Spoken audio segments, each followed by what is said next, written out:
Welcome back again to Kisi Hot TV. By the way, nashukuru sana.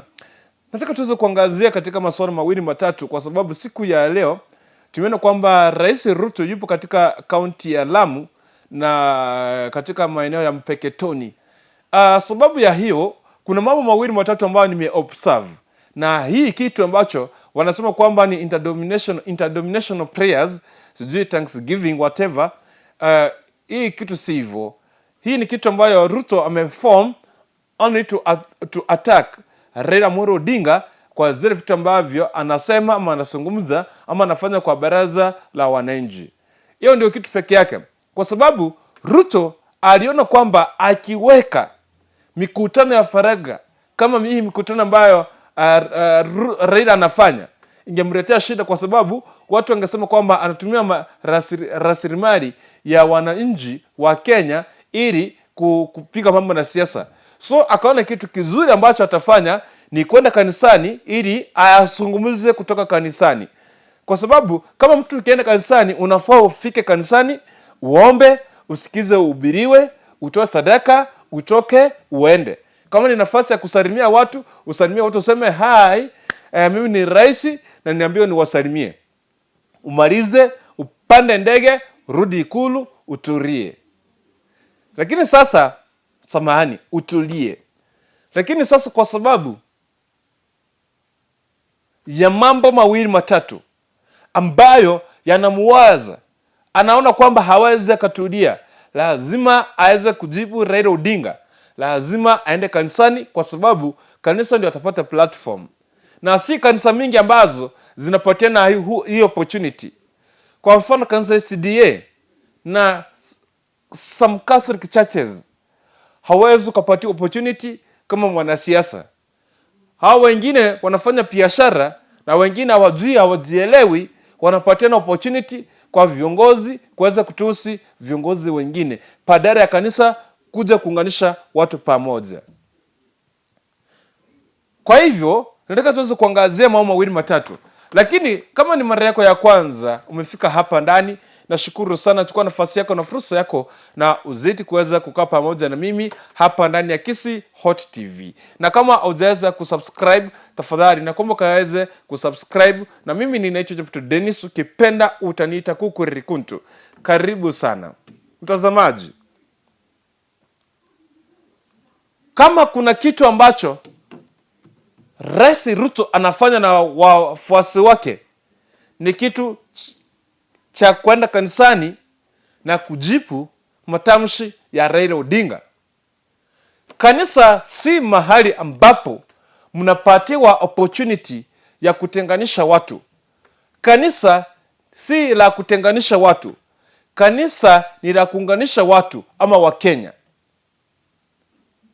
You can see Wakenya wamekuwa wakisema kwamba Raila Odinga kanisa lake ni lipi? Eti Raila Odinga ni muganga. Eti Raila Odinga haishimu Mungu.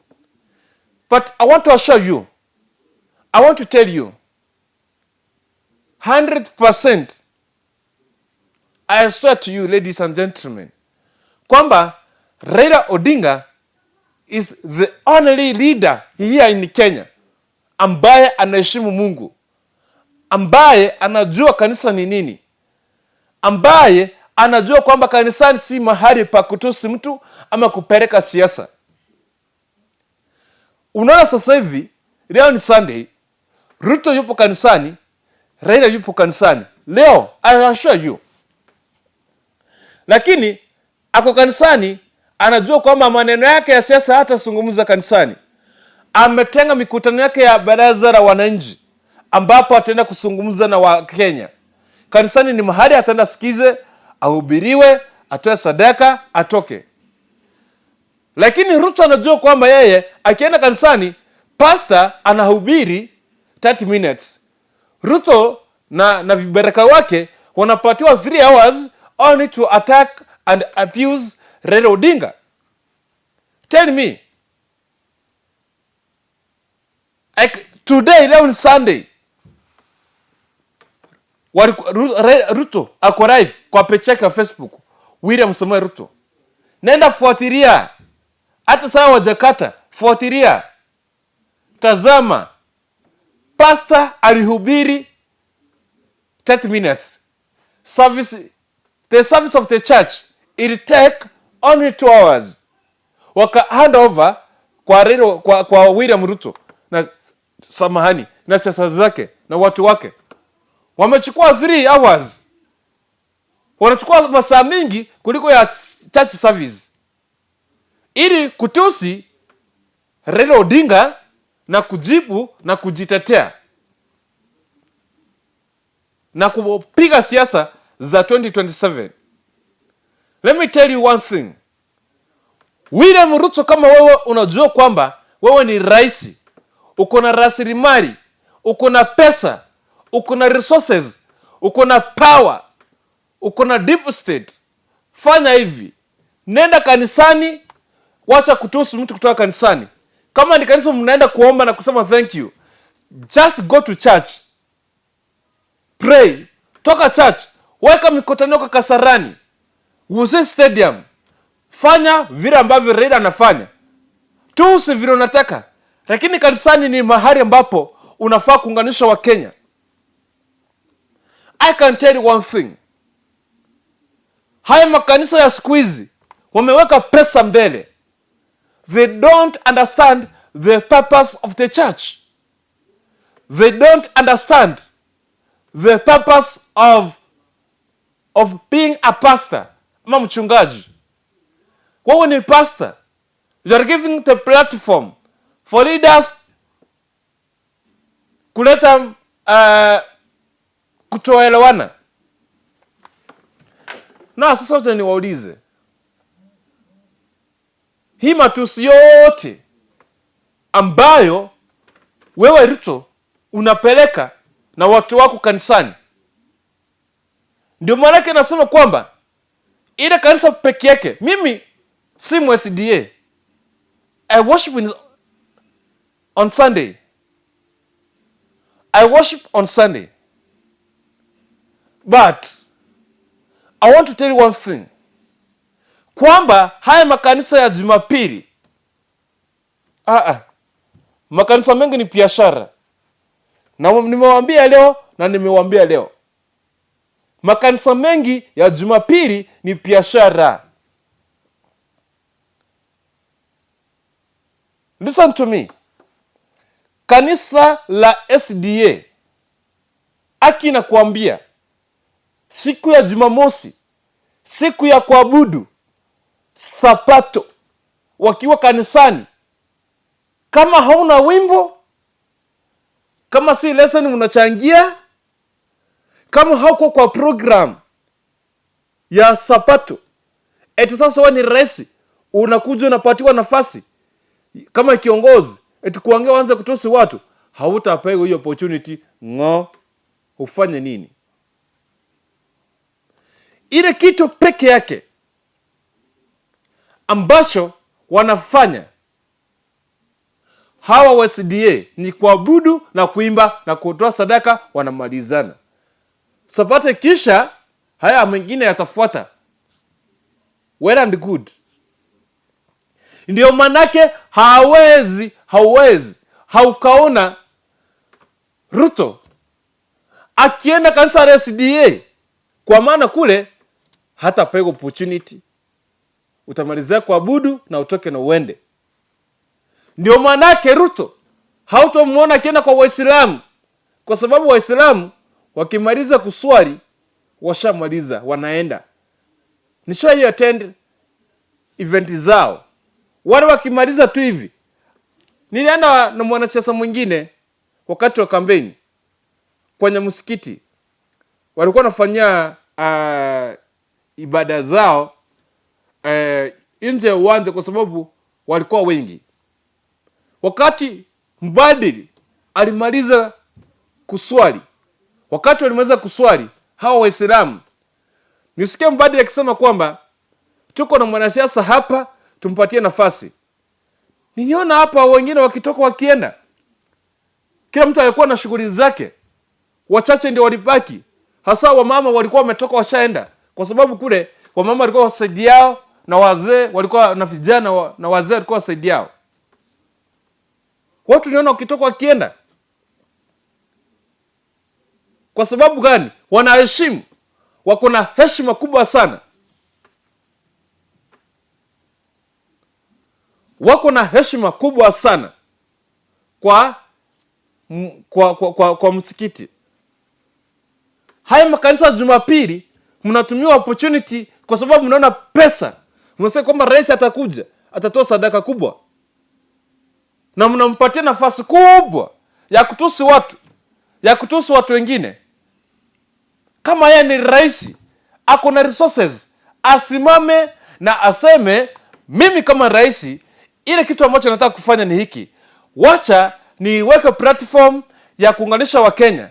Najua kwamba Raila hajakubaliana na mimi. Nitafanya aje niunganishe wafuasi wa Raila na wafuasi wangu? Mimi na Raila tukue kitu kimoja.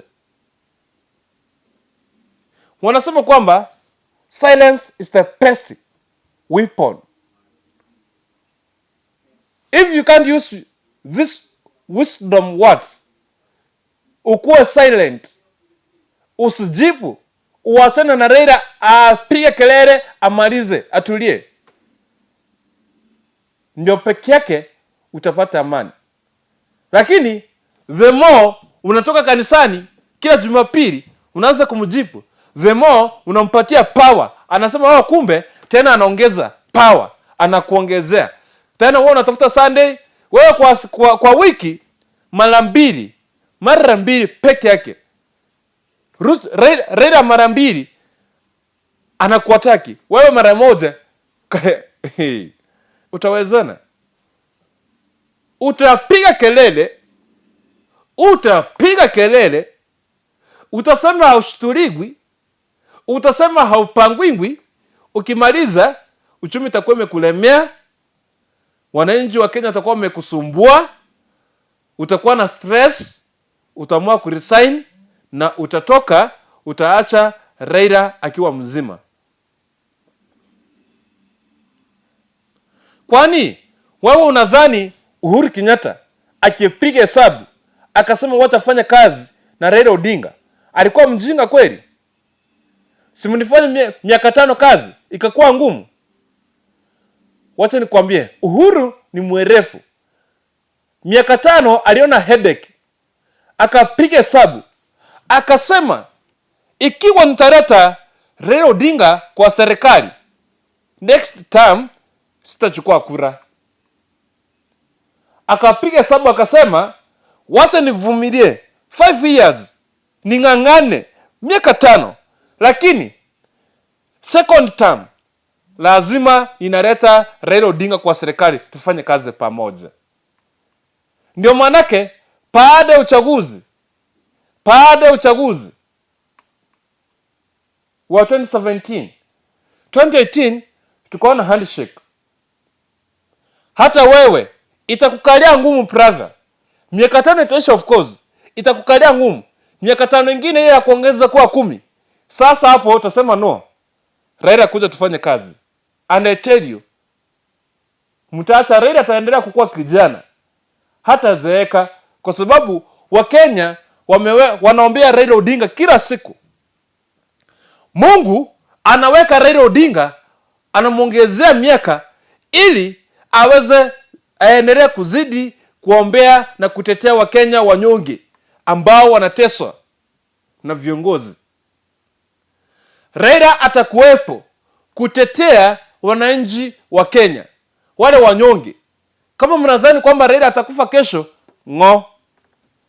Raila atakuwepo miaka yote, atakuwepo mpaka ule wakati ambapo tutapata Raila mwingine ambaye anafanana huyu Raila wa sasa. Ndio Raila atastaafu na atulie kwa nyumba akikunywa maziwa pole pole. Lakini kwa sasa hata mfanya nini, hakuna siku Raila Odinga atakufa ama atatoka ama ataachana. Lazima atatetea Wakenya wanyonge wapate haki. That is all.